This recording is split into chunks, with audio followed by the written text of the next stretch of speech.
Hi, everybody. Sorry about the band-aid. One of my kitties was showing me how much she loved me earlier, and she got a little bit too enthusiastic. And this one had a little bit of gore. Anyway, welcome to the Figure in Review and Figure of the Year for WWFantasE. There's another scar. Anyway, so this is pretty much, I think, every figure, everything that's in the ring, and here are all the figures that I got this year. It has been kind of a stupid year in terms of how many I've purchased. This does include new figures. It includes a couple figures that were out before this year, but this is just everything that I have personally collected this year. I want to review some of them, give you kind of a recap, and tell you which one is my favorite. You can see kind of my favorite packaging is going to be covered as well. Excuse me. So let's go ahead and get started. I'm going to say my least favorite, but it truly is my least favorite because I love every single one of these figures that I got this year. Otherwise, I wouldn't have purchased them. I'm pretty particular about which ones I get and which ones I don't. But I'd have to probably start with Pete Dunne here. If I can get my finger in frame right. Pete Dunne, Velveteen Dream, and actually, surprisingly, the 2-pack of Goldberg and Bret Hart. The reason being is for all three of these, the thing that pushed me over the edge to get them were the championship belts that they came with. So with Velveteen Dream, he came with the North American Championship belt. With Pete Dunne, he came with the, you can see it here on Kenny Omega, the United Kingdom Championship, and then Bret Hart and Goldberg came with that WCW United States Championship, which is still really cool. I love that set. It's a good set. It's great to have another Goldberg, to have a younger head sculpt that I can use. I like his older body on the one that came with the Raw ring. I don't know why I like that one so much. I think I like the shorts better than the tights on Goldberg. Maybe that's it. I don't know. Anyway, another one that I got this year that didn't release this year was the Danny Davis Build-A-Figure, which is right here. I bought him off of eBay because I decided I wanted to start doing the comic and needed a referee. Also, the Ultimate Warrior that you see here is an older release. I just wanted another Ultimate Warrior that didn't have like a, snarling head sculpt. I was kind of tired of those. And I just like the simplicity of this one. I don't know, it reminded me of kind of the Warrior's older days. While he was still crazy, he wasn't quite as focused on. And of course, this year we had the release of the AEW figures, which was huge. We had Cody Rhodes, the Chris Jericho here, which is the little bit of bubbly, which is this packaging here. We're going to talk about that in just a second. And of course, Mr. Kenny Omega, who I was super excited to finally get into my collection. Finally having a Kenny Omega in a WWE scale is just great. So let's talk about packaging real quick. Then I'll talk about my Figure of the Year candidates, and then we'll decide what the actual Figure of the Year is. Oh, special shout out here to Don Morocco back in the corner. He is kind of the unspoken MVP of the year because he's not my favorite, but he's still really awesome. He's a really solid figure, and it's just great to see more golden era, like pre-rock and wrestling wrestlers make it into the lineup. All right, so let's start with packaging. My third favorite packaging of the year is definitely the Kane Undertaker packaging. Now, this is for a lot of reasons. One, because it's just not as good as the other ones. Two, the one I got from Ringside, unfortunately, the glue came undone here, and you can actually see how it never fully attached to the plastic. So that's unfortunate, but the packaging is still absolutely gorgeous. It's got the Kane mask. You can see through it. You open it up. You've got the Undertaker's head's down in there because I've got Kane's head sculpt on him right now because I just like that one, and I really wanted a Kane figure with the long sleeves and the mask, so this was kind of a no-brainer. This didn't get Figure of the Year, though, mainly because the accessory it came with was this belt, and this belt is a portent of bad things to come because we've been seeing more and more belts come out with this dull finish in the Elite line. There have been dull finish belts before, but they were always with basic figures. Well, typically with basic figures. Seeing this, then the SmackDown Tag Team Championships, and the Up Down Down Championship all being either dull plate or just rubber to begin with really makes me nervous about what they're going to be doing, especially with a premium figure like this Undertaker is Kane figure. That they would cut a corner like that really does make me nervous. But yeah, that's my number 3 favorite packaging from the year. Number 2, this might shock a lot of people. Number 2 is definitely going to be a little bit of the bubbly. I love this. This is beautiful. It's got the shape of a champagne bottle here. It opens up wonderfully. It just kind of, if I can get it to unfold here, unfolds open. You take off the bubbly, and of course there's nothing in here because I've taken it all out, but you would take it out and Chris would be here along with all of the accessories, the table, the bubbly, the olives, the extra hand sculpt, the microphone and stuff like that. Just a wonderful, wonderful idea for packaging, and it shows how a wrestler's ability to improvise on the microphone is one of the most important elements of a successful wrestler in this day and age, because from this one moment, this one brief, and when you watch the moment over, it's really quick. He's got a little bit of the bubbly, and when he starts spraying it and stuff, but that became this huge meme, and now it's its own product with its own figure. Beautiful figure, wonderful figure. The one thing that keeps the well, we'll talk about that in a little bit, but yeah, this is my 3rd favorite packaging for the year. Grid work, just not my absolute favorite. My absolute favorite has to be the packaging for Mr. T. This is from the San Diego Comic-Con this year, Comic-Con at Home, so it was available to a lot more people this year than the typical Comic-Con release. I was able to get in on the second wave of these, and I am so glad that I did, because here's what you get. You get this outer box, which is just really nice, thick cardboard. This isn't the thin cardboard that the typical Elites come in. And then when we pull out the main packaging, we get a beautiful illustration of Mr. T with this old school style logo, this very retro style text on it, the first time in line, everything with the retro logo. You check the back, it's got kind of this book design. You check the back, you get a really great picture of Mr. T. I pity the fool, that was his tagline. If you know anything about Mr. T, that's probably it, is I pity the fool. Just a great picture. You can see his rings, you see his necklaces. You open it up, you get a lot of pictures from the WrestleMania 1 era, the lead up to WrestleMania 1. That's why Mr. T was so important. This is a huge figure, because without Mr. T, WWF may not be where it was. It was really his teaming with Hulk Hogan that pushed WrestleMania over the top. And then over here where the figure typically sits, you've got this really nice kind of frosted over plastic to protect the figure with Mr. T's logo there and the WWF logo. And then inside is where the figure would rest. You can see he is in the ring currently. But this packaging, not only is it beautiful, not only is it just kind of elegant in my opinion, but it makes it easy to repackage the figure, for storage or movement or something like that. So let me go ahead and put this back in his box real quick. Now, this year has been a phenomenal year to be a wrestling figure collector.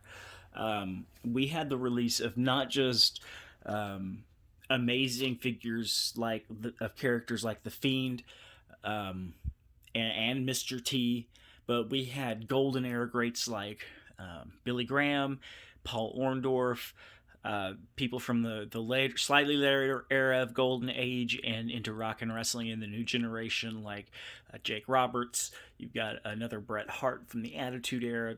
Well, in WCW, I guess it would be the NWO era. You get one of the most iconic moments in wrestling history in this Ultimate Warrior final appearance release. So let's go ahead and take a quick look at those. But also, you get the new AEW line. We have a whole new brand of wrestling figures that are going to be in scale with WWE. So they're going to complement our collections. And from what I understand, Jazzware's new UFC line is going to be brought into scale with these as well, after the Series 1 launched a little bit small. Now, candidates for Figure of the Year are pretty clear, I think. We got The Fiend here. Now, The Fiend, for a lot of reasons. One, this is one of the best new characters the WWE has come up with in years, and just in time for the Undertaker's 55th retirement ceremony. He has beautiful, beautiful tattoo work here on it. The hair color is a little bit off. That's a little bit of a bummer. But then you also have this wonderful face sculpt. I mean, this is probably my favorite face sculpt in just years. It captures the detail, the menace, and this is one of my favorite figures probably of all time. So yeah, that's The Fiend, one of my candidates for Figure of the Year. I'm going to go ahead and drop him back in here. Paul Orndorff, can't talk about Figure of the Year without talking about Mr. Wonderful Paul Orndorff. A lot of people probably be like, well, why does this one really matter? It's kind of a plain Jane, straightforward. He has the robe that so many other wrestlers have had.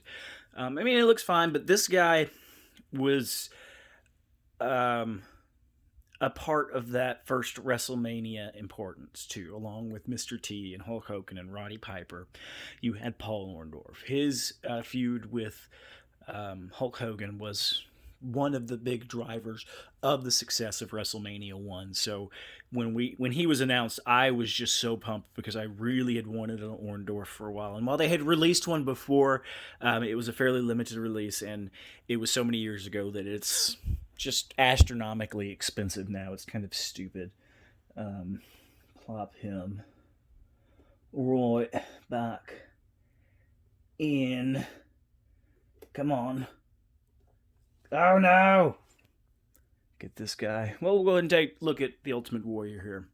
Another beautiful, beautiful figure. I mean, it comes with this wonderfully detailed jacket. This is just a $20 figure, y'all. This is an elite. I got this at Target. Didn't have to pay extra for it. $20. I can't tell you how happy I am with this. The mask here comes off just like that last legendary promo. If you're a collector of Golden Age figures, of the age of, WrestleManias, we'll say 5 through 8, you have to find this figure. It's just beautiful. It's detailed. It comes with some amazing accessories, and I just think that you really be letting yourself down if you don't have this figure, even if you're not a WWE collector. I really, really like that figure. Let's see here. Up next, we got Jake Roberts. You can't really go wrong with Jake the Snake Roberts. He was like the first anti-hero that I was into as a kid. Mysterious, kind of menacing, but cool as hell. He comes with the snake. I got it curled up there in the bag. Came with the bag too. Pretty good detail. Looks pretty good like him. A little bit on the cartoonish side, but nothing over the top. I think it's better than his last release, and I'm just happy to finally have a Jake in my collection. All 3 of the AEW figures, of course, are on this list. I've kind of already talked about the Kenny Omega and how important it is for me to have him. I'm also, though, really stoked about this Cody Rhodes figure. I'd wanted a Cody for a while, but I was unwilling to put down the money that you would need to get a WWE version. And one of these AEW figures may have been my figure of the year, if not for 2 concerns I have. One is kind of minor, one's kind of major. The minor concern is the skin tone of the figure itself. The first line, they just look weird. The skin tone doesn't quite work. I don't know how to describe it because I'm red-green colorblind, but it doesn't really quite look human. Um, but they've got great articulation. I mean, these have better articulation overall than the WWE figures. Pretty good accessories, great paint. Big concern though is this: the torso is made of two different materials. The bottom material, the abdomen, is a little bit softer of a rubber. Now it does give you a little bit more give, in the forward and back, left and right, but it's a different material. And I mean, it is a very different material. It's kind of rubbery. It doesn't have the same tackiness as the chest. And why that concerns me is discoloration. You're going to get one of these is going to be darkened faster than the other. That's just going to be the nature of it because they're two different materials, and that really worries me. And I just wonder how fast it's going to happen, how drastic it's going to be, and I think it's something that we really have to look out for on these AEW figures, the Unrivaled series going forward. And that may be the main reason they don't get Figure of the Year, is because I'm just scared they're not going to last. Out of the packaging, that is. All right, so we got that guy down. Kane is the Undertaker. I love that figure. It's a great figure. I'm so happy to have a Kane in my collection like this. The Undertaker part's cool. It wasn't really my favorite. I never really liked storylines like that. But it is what it is. The reason the Bret Hart and Goldberg set, like I said, I got them for the belt, but the reason, I mean, I really wanted this belt, but it can't be in my top of the year because this belt is so yellow compared to so many of the other belts that have been released. It's kind of gaudy looking. If we compare it to the original WWF Winged Eagle and the AEW titles, it just doesn't match. It's, I don't know. I'm just not as big of a fan of it. I might start using it in the comic because I love this belt design so much. It's so pretty, but it's a little bit oversized and it's just too yellow. It's just too yellow. All right, so all that brings us down, as you might have figured out, to our Figure of the Year that released this year. And that figure, ladies and gentlemen, is the Hurricane. I mean, look at this guy. He has a cape. He has a mask. I'm just kidding. It's not the Hurricane. I love the Hurricane, but I bought him when I was frustrated the AEW figures hadn't released yet. Figure of the Year is, without a doubt, as has been indicated by Kenny Omega and the Ultimate Warrior this entire time, Mr. T.